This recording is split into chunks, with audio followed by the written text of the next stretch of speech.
Hey, you out there, you see this mug? You see it up close? You know what that means. That means there's a new set of wrestling action figures to unbox, and I'm here with AEW Unrivaled Series 7, and we're gonna unbox this right now. Let's do it.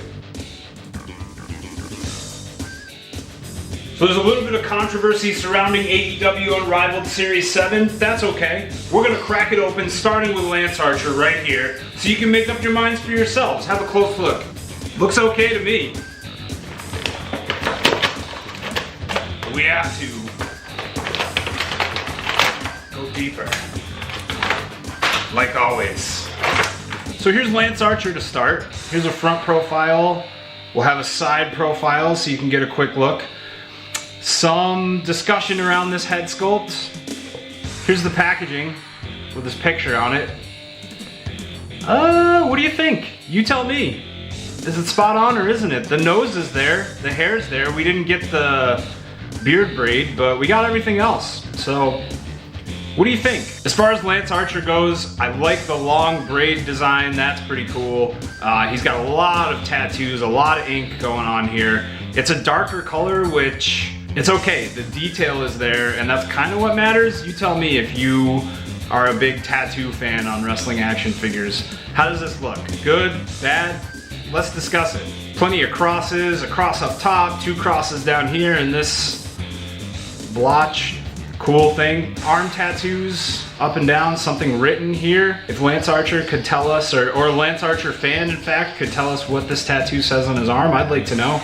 Black wrist tape. No accessories with this one, but that's okay because the tights design is really intense and really specific. So we start with that studded belt, which kind of has the molds in it, the molded holes in it. They do kind of sink in, they're not painted on. Everybody dies and murder monster. Pretty messed up, but cool. A crest with some wild hair printed on the back. This zipper that looks like something right out of a horror movie. And some lace on the side right here. He also has really tall boots with some straps on the back, so the backs and the bottoms are red. You can see the straps right there, but in the front, a couple of skull designs. So lots of deco on this Lance Archer, and a representation of him for the first time ever, I believe. I don't think Lance Archer has ever had a wrestling action figure. So we've seen him in other companies, WWE, NJPW. He's now in AEW, getting on TV to wrestle here and there. And if you're a big Lance Archer fan, this may be your only chance for all we know. So let me know what you think. Good, bad, how did it turn out? Next up, the always dominant, always intense Nyla Rose. Here she is in package. Just ready to be broken out and ready to bust some heads here. Nyla Rose at this point has become a staple of the AEW women's division. Pretty cool to make that big of a mark. As soon as you get into a big company like AEW, awesome. She could become this generation's Awesome Kong. Who knows, maybe even more. Let's see what happens. In the meantime, let's take a look at her first ever wrestling action figure in AEW Unrivaled Series 7. Ah, it's stuck. Get her out. Whoa. Don't worry, we can fix this. If this happens to you when opening your Nyla Rose action figure, don't freak out. Just pop it right back in. We love that kind of disassembly and reassembly. So here's the head sculpt, and I have to admit, when I saw the original Jazwares release render of this head sculpt, I was a little concerned. It looked huge. It looked like it was going to be something that wouldn't really fit in with the rest of the action figures, but it looks good. It looks like Nyla Rose. We have a headband here in gold, long hair. It's nice to get a more specific expression for someone instead of just the standard really angry look, or, you know, especially with a lot of the women's wrestlers figures, there's the kind of smug or smirky look. Something new. A cool sash right here that is a really interesting cloth material. You can pull that right out and see the entirety of her ring gear. She's got some accurate tattoos on the arm. She has gold right here on her arm and gold and black ring gear. You can see in the front there's some molding to the design, and the AEW Women's Championship is also included. Nice gold accessory, perfect for a Nyla Rose.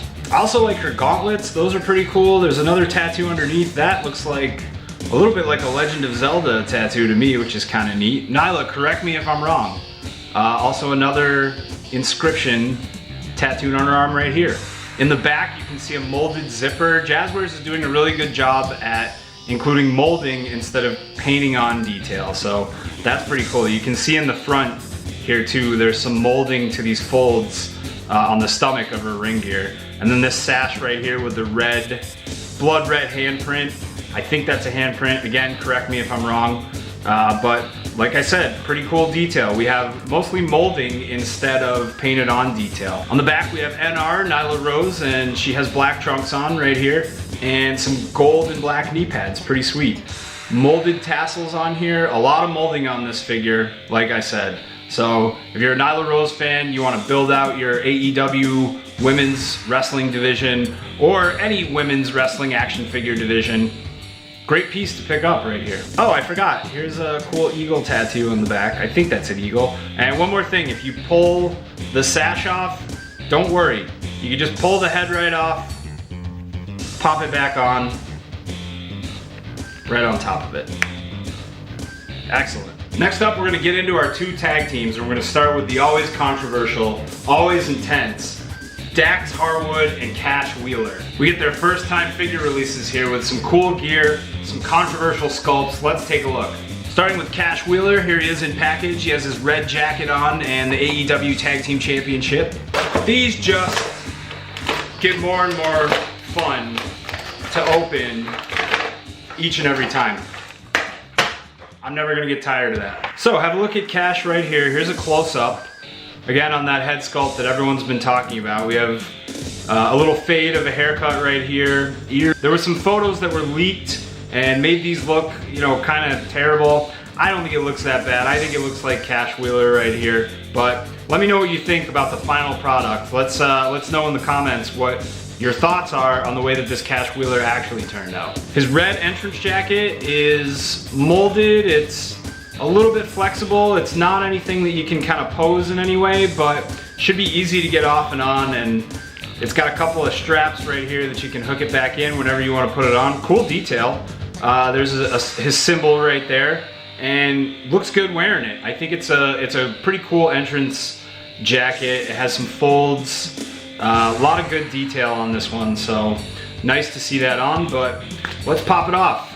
Oh, look, this one comes apart too. It's okay, just pop it back on if it happens to you. This kind of adds to the flexibility, and for anybody that is a wrestling action figure customizer, or someone that likes to play around with these and take them apart, put them back together, it really helps. All right, so here's a look at him without the jacket. You can see his tattoo on the back of his shoulder here. Lots of detail on that tattoo, a little bit of color. He has wrist tape on just his left arm, and his tights, looking good. White with the cash in the front. There's the money symbol, pretty sweet.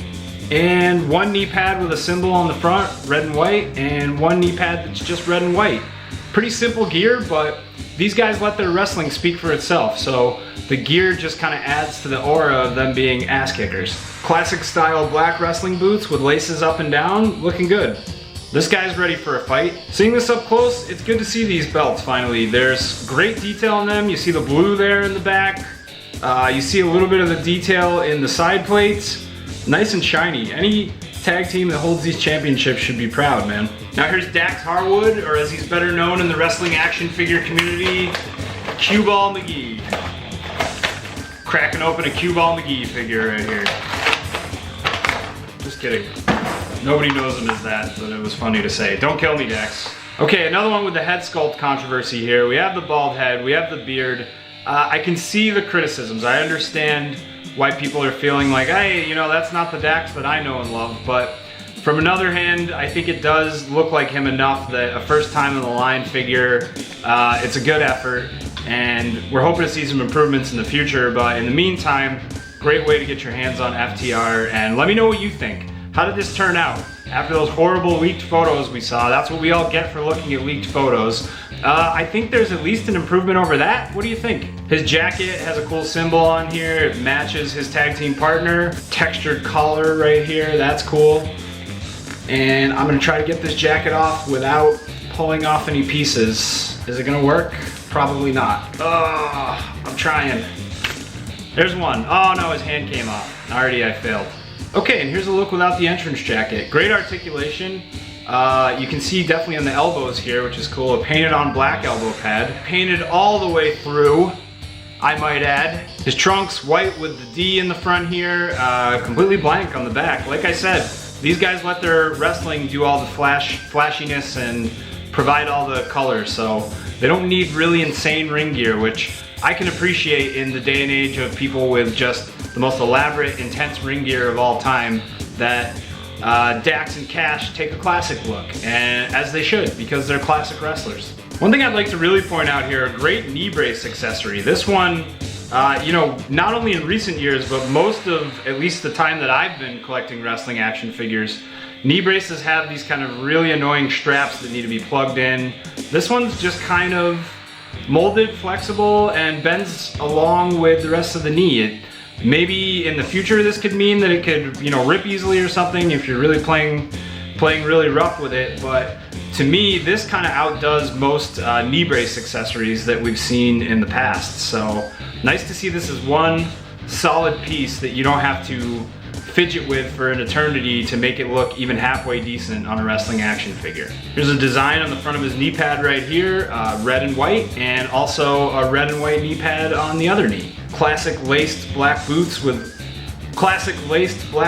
some folds in them on both feet, and it rounds them out. Cash Wheeler and Dax Harwood, how did we turn out eventually? Are these going to be enough to hold you over until we get that NWO style ring gear that everyone's probably going to want?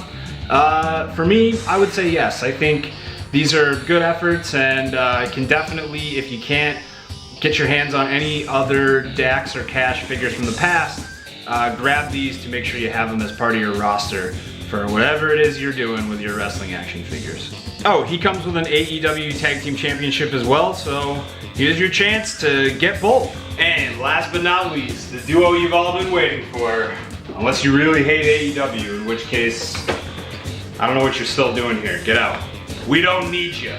It's Nick Jackson and Matt Jackson, the Young Bucks. I'm definitely a fan of the Young Bucks. Thinking about it, back in the day, I used to go see them. I've seen them, one of my favorite places that I saw the Young Bucks back in the day. The old school ECW arena at the Dragon Gate USA show. So we've had a few Young Buck treatments already. Here's Nick Jackson, and we get him in a purple, yellow, and black getup here. Really detailed, really cool. Controversial head scans abound in this set. What do you think about this one? Clenched teeth, purple bandana, sideburns are there. This looks like a good representation of Nick Jackson to me, and again, I think this looks much better than the render photos that we saw when these were originally being looked at. It looks a lot sharper, looks a lot more realistic. I think it's well done. Some fasteners in the front of his jacket, a great jacket. So the tassels are molded, but that's okay because there's so much detail on this jacket. Sometimes you gotta make those cloth material sacrifices, and that's all right. Check it out from the back. There's a YB on the back, purple and yellow kind of specks. Reminds me of some of Bret the Hitman Hart's old jackets that you've seen on Ringside Collectibles in the past. Taking it off, again, probably gonna be a challenge, but don't worry because these figures do come apart and get put back together. But I did it! Yeah! It's off. Nice. Here's Nick without his entrance gear. It's been a trend over the last few figures that I've unboxed that hair is kind of sitting high to make room for the entrance gear. I wish there was some kind of solution to that, but I don't think there is. So we're just gonna have to go with a little bit of floating hair here and there on some figures, and to me it still looks good. It's worth it to make sure that the entrance gear stands out, and when these are set up and on display, they look as best as possible. The articulation looks good here, plenty of room for super kicks, and if you look down the tights themselves, we have bucks on this side right here, yellow and purple, and some molded tassels on those boots. And on the other side, YB and yellow and purple and more molded tassels. So this is a classic look for Nick Jackson. If you missed out on those first Elvis style figures, or the, I think, brown and orange and white ones that came out after that, or blue and some color like that, this is your chance to get a hold of the Young Bucks again. This is a good version of them, new head sculpt. It's good to mix it up. We don't want to just keep reusing the same ones over and over again. So here's Nick Jackson. Let's take a look at Matt. Who's the better buck? Who do you think? Is it Nick or is it Matt? Let me know in the comments wherever you're watching this. We really got to know. End the debate once and for all. Will they one day be ill-fated rivals? Could we see a brother versus brother matchup? I wouldn't mind. And here's Matt Jackson out of the package. We were a little more worried about this head sculpt, I think, than Nick. Turned out okay. We got a nice open-mouthed expression. It's good to get some variety in there, like I said. A black bandana, and the jacket matches Nick's. Speckled on both sides, great detail. There's the YB in the back. You can see his long hair goes over the jacket. Those tassels here.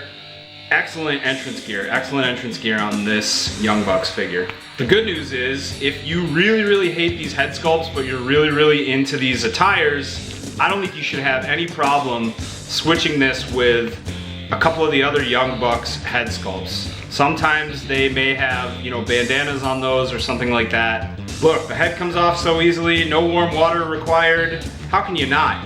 How can you not? Even if you just absolutely despise the face on this one, you can swap it with an older one that you like a little bit better. Mixing and matching is a really cool aspect of the way that Jazwares is putting their figures together at this point. So now with the gear completely off, here's Matt Jackson. Again with that floating hair. It looks a little bit better on him because there's just so much hair, but we have to make some sacrifices to make sure the entrance gear fits and look good on these figures. And if he were in motion and in action in a real wrestling match, his hair would be all over the place anyways, so no biggie that it's floating a little bit on the figure. Purple and yellow belt and the bucks on the side here, again, see it just like that. Designs go all the way down to some yellow and purple tassels, and same thing on the other side, yellow and purple tassels right up to the YB. That stands for Young Buck. Nick Jackson, Matt Jackson, the Young Bucks, here they are, larger than life on TNT every week. Who would have called that, huh? Me.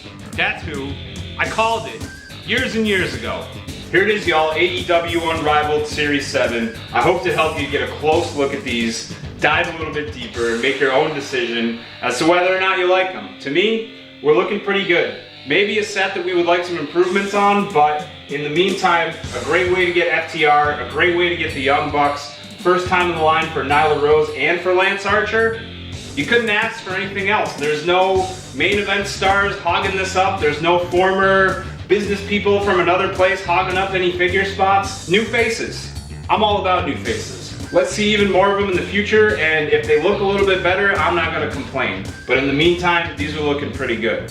Check out Ringside Collectibles at WrestlingFigures.com for the largest selection of wrestling action figures in the entire universe, accessories as well. We have AEW wrestling action figures. You don't have to be driving up and down the coastline or in the middle of the mountains, wherever you live, trying to find these. You can get them with us. We'll ship them to you. There's sometimes deals. Be on the lookout for them. Make sure you use the discount codes. There are plenty across Instagram, get something good from us. We got plenty of wrestling action figures, plenty of wrestling action figure news. Stick with us for even more unboxings. This is AEW Unrivaled Series 7, and I'll see you next time for more wrestling action figure unboxings. Let's make it all about wrestling figures.